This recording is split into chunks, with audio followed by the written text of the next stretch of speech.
ഇക്കഴിഞ്ഞ ജൂൺ 19 ലക്നൌവിലെ അക്ബർ നഗറിൽ സംസ്ഥാന സർക്കാരിൻ്റെ ഒരു വൻ കുടിയൊഴിപ്പിക്കൽ യജ്ഞം തന്നെ നടക്കുകയുണ്ടായി.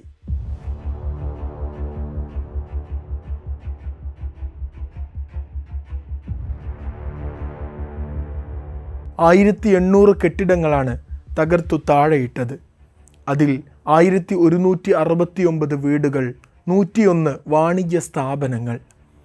അക്ബർ നഗറിനെ കുക്രയിൽ നദിക്കരയിലെ ഒരു എക്കോ ടൂറിസം ഹബ്ബാക്കി മാറ്റാനാണ് UP സർക്കാരിൻ്റെ പദ്ധതി. ലക്നൌവിൽ വികസന അതോറിറ്റി രൂപപ്പെടുന്നതിനും പതിറ്റാണ്ടുകൾക്ക് മുന്നേ അവിടെ ജീവിച്ചിരുന്ന ആയിരങ്ങൾ ഇന്ന് തെരുവിലാണ്.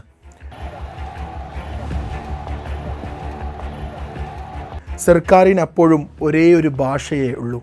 ഭൂമാഫിയകളും റോഹിംഗ്യൻ ബംഗ്ലാദേശി നുഴഞ്ഞുകയറ്റക്കാരും ചേർന്ന് കയ്യേറിയ ഭൂമിയാണത്. അവിടെ നിന്ന് ഇറങ്ങിപ്പോകണം.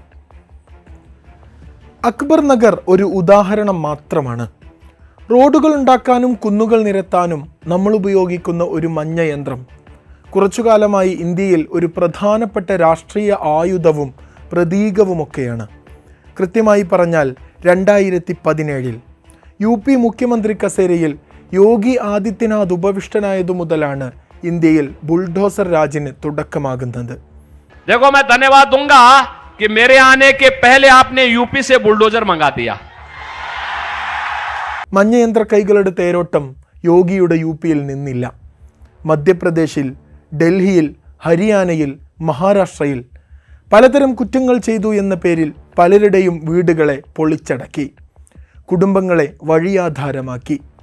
3ാം തവണയും ലോക്സഭയിൽ നരേന്ദ്രമോദി അധികാരത്തിൽ വന്ന ശേഷവും നമ്മൾ ഈ ബുൾഡോസർ രാജിൻ്റെ കഥകൾ പിന്നെയും പലതവണ കേട്ടു.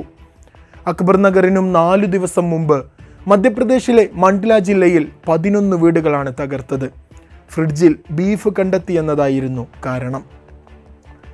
അതേ കാലയളവിലാണ് മുംബൈ മുനിസിപ്പൽ കോർപ്പറേഷൻ്റെ നേതൃത്വത്തിൽ ജയ്ഭീം നഗറിലെ 600ഓളം ദളിത് സെറ്റിൽമെൻറ്റുകൾക്ക് നേരെ ബുൾഡോസറുകൾ വന്നത്. ഷീറ്റുകൾ കുമിഞ്ഞുകൂടി വാസയോഗ്യമല്ലാതായി തീർന്ന തങ്ങളുടെ താമസ സ്ഥലത്തെ നോക്കി 3500 മനുഷ്യരാണ് മുംബൈയിൽ പെരുവഴിയിലേക്കിറങ്ങിയത്. ഡൽഹിയിലെ തുഗ്ലക്കാബാദിൽ, ഹരിയാനയിലെ നൂഹിൽ, അഹമ്മദാബാദിലെ രാംപീർ ടക്രയിൽ, അയോധ്യയിലെ ഫൈസാബാദ് നയാഗട്ടിൽ. ബുൾഡോസർ രാജിൻ്റെ വ്യാപ്തി എണ്ണിയാലൊതുങ്ങാത്തതാണ്. ഇന്ത്യയിൽ നടക്കുന്ന നിർബന്ധിത കുടിയൊഴിപ്പിക്കലുകളെക്കുറിച്ച് house and land rights network ഒരു റിപ്പോർട്ട് പുറത്തുവിട്ടിരുന്നു. ഞെട്ടിപ്പിക്കുന്നതാണ് കണക്കുകൾ. 2023 മാത്രം സ്വന്തം വീടുകളിൽ നിന്ന് ബലമായി ഒഴിപ്പിച്ചത് 5 ലക്ഷത്തിലധികം മനുഷ്യരെയാണ്. 1 ലക്ഷത്തിലധികം വീടുകൾ ബുൾഡോസർ രാജിൽപ്പെട്ട് ധൂളികളായി മാറി. അതായത് ഇന്ത്യയിൽ ഓരോ ദിവസവും 294 വീടുകൾ ഇങ്ങനെ പൊളിക്കപ്പെടുന്നുണ്ട് എന്നർത്ഥം. ഓരോ മണിക്കൂറിലും 58 മനുഷ്യർ വീതം വീടൊഴിയേണ്ടി വരുന്നു. നിങ്ങൾക്കെതിരെ ഒരു കുറ്റകൃത്യം ആരോപിക്കപ്പെട്ടാൽ മാത്രം മതി. നിങ്ങൾ വിചാരണയ്ക്ക് വിധേയമാകണമെന്നോ നിങ്ങളുടെ കുറ്റം തെളിയിക്കപ്പെടണമെന്നോ ഒരു നിർബന്ധവുമില്ല. നിങ്ങളുടെ വീടും കിടപ്പാടവും നിയമവിരുദ്ധമാക്കാനുള്ള എന്തെങ്കിലും ഒരു തുമ്പ് സർക്കാർ കണ്ടെത്തിയിരിക്കും. അധികം വൈകാതെ കുറ്റാരോപിതരുടെ വീട്ടുമുറ്റത്ത് കമ്പിയിട്ടു മറച്ച ക്യാബിനും മൂർച്ചയുള്ള കൈകളുമായി ബുൾഡോസർ വരും. നിയമ സംവിധാനങ്ങളെയും കോടതികളെയും നോക്കുകുത്തിയാക്കി ബുൾഡോസർ ഉപയോഗിച്ച് ശിക്ഷിക്കുന്ന ഈ രീതി പല സംസ്ഥാനങ്ങളിലെയും സർക്കാരുകൾ ബ്രാൻഡാക്കി വച്ചിട്ടുണ്ട്. വസ്തുതയെന്തെന്നാൽ സർക്കാരുകളുടെ ഈ ശിക്ഷാരീതിക്ക് എപ്പോഴും ഇരകളാകുന്നത് പാർശ്വവൽക്കരിക്കപ്പെട്ട ജനത മാത്രമാണ്. അതിൽ മുസ്ലിങ്ങളുണ്ട്, ദളിതുകളുണ്ട്, ആദിവാസികളുണ്ട്, മറ്റു പിന്നോക്ക വിഭാഗക്കാരുണ്ട്, നാടോടികളുണ്ട്, കുടിയേറ്റ തൊഴിലാളികളുണ്ട്, തദ്ദേശീയരായ പാവം മനുഷ്യരുണ്ട്. ഇങ്ങനെ നിയമപാലനത്തിനുള്ള ഔദ്യോഗിക ആയുധവും ഭരണകൂട ഭീകരതയുടെ പ്രതീകവുമായി ബുൾഡോസർ ഉപയോഗിച്ച ഒട്ടനേകം പരാതികൾ, കേസുകൾ വന്നിട്ടും നീതിപീഠം മിണ്ടിയിട്ടില്ലായിരുന്നു. കഴിഞ്ഞയാഴ്ച സുപ്രീം കോടതിയും ആശങ്ക പ്രകടിപ്പിച്ചിരിക്കുന്നു. വീട് നഷ്ടപ്പെട്ടവരടക്കമുള്ള അനേകം പേരുടെ ഒരു കൂട്ടം ഹർജികൾ പരിഗണിക്കുകയായിരുന്നു കോടതി.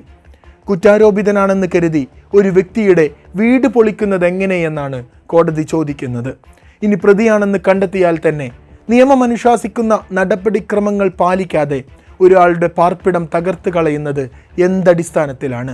ഒരച്ഛന് തലതെറിച്ച മകനുണ്ടെന്ന് കരുതി വീട് തന്നെ അങ്ങ് പൊളിച്ചു കളയാൻ ഒക്കുമോ എന്നും ജസ്റ്റിസ് കെ വി വിശ്വനാഥൻ പ്രതീകാത്മകമായി ചോദിച്ചിട്ടുണ്ട്.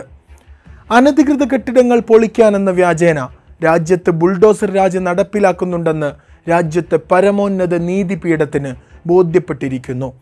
കെട്ടിടങ്ങൾ തകർക്കുന്നതുമായി ബന്ധപ്പെട്ട് രാജ്യത്തിനൊന്നായി കൃത്യമായ മാർഗനിർദ്ദേശങ്ങൾ വേണമെന്നാണ് കോടതി ആവശ്യപ്പെട്ടിട്ടുള്ളത്. ഇതിനൊരു തടയിടണമെന്ന് സാരം. ഇങ്ങനെ പോയാൽ ശരിയാവില്ല എന്ന് തന്നെ. ഒരു കാര്യം വ്യക്തമാണ്, 2017 ക്രിമിനൽ മാഫിയകളെ തടയിടാനെന്ന പേരിൽ ഗവൺമെൻറ് കൊണ്ടുവന്ന ബുൾഡോസർ തന്ത്രം സർക്കാരിൻ്റെ നയങ്ങൾക്കെതിരെ പ്രതിഷേധിക്കുന്നവർക്ക് മേൽ വ്യാപകമായി ഉപയോഗിക്കപ്പെടുന്നുണ്ട്. സമരം ചെയ്യുന്നവർക്കുമേൽ, സർക്കാരിനെതിരെ ശബ്ദമുയർത്തുന്നവർക്കുമേൽ, ഭരണാധികാരികളുടെ സ്വൈര്യവിഹാരത്തെ ശല്യപ്പെടുത്തുന്നവർക്കുമേൽ, അങ്ങനെ ജനാധിപത്യം നിലനിർത്താൻ പ്രതിപക്ഷമായി പണിയെടുക്കുന്നവർക്കുമേൽ സർക്കാർ തങ്ങളുടെ കുടിപ്പക തീർക്കാൻ ബുൾഡോസറുകളെ ഉപയോഗിക്കുന്നുണ്ട്. രാജ്യത്തെ ബുൾഡോസർ രാജിനെ പ്രതി ആംനസ്റ്റി ഇന്റർനാഷണൽ പുറത്തുവിട്ട റിപ്പോർട്ടിൻ്റെ തലക്കെട്ട് തന്നെ ശബ്ദമുണ്ടാക്കരുത്, വീട് തകർക്കപ്പെടും എന്നാണ്. ന്യൂനപക്ഷ വേട്ട നടത്തുന്ന ഈ ഭരണകൂട ഭീകരതയ്ക്കെതിരെ കോടതികൾ മൗനം പാലിക്കുന്നു എന്ന ഇതുവരെയുള്ള പരാതിയും ഭേദിച്ച് കോടതി ഇപ്പോൾ വടിയെടുത്തിരിക്കുന്നു. യോഗി ആദിത്യനാഥും അദ്ദേഹത്തിൻ്റെ ഊർജ്ജ വിഭാഗം മന്ത്രി AK ശർമ്മയും കോടതിയുടെ വിമർശനത്തെ പരിഹസിക്കുകയുണ്ടായി. ഞങ്ങളിത് ഇനിയും തുടരുമെന്ന് ധാർഷ്ട്യത്തോടെ പ്രതികരിക്കുകയുണ്ടായി.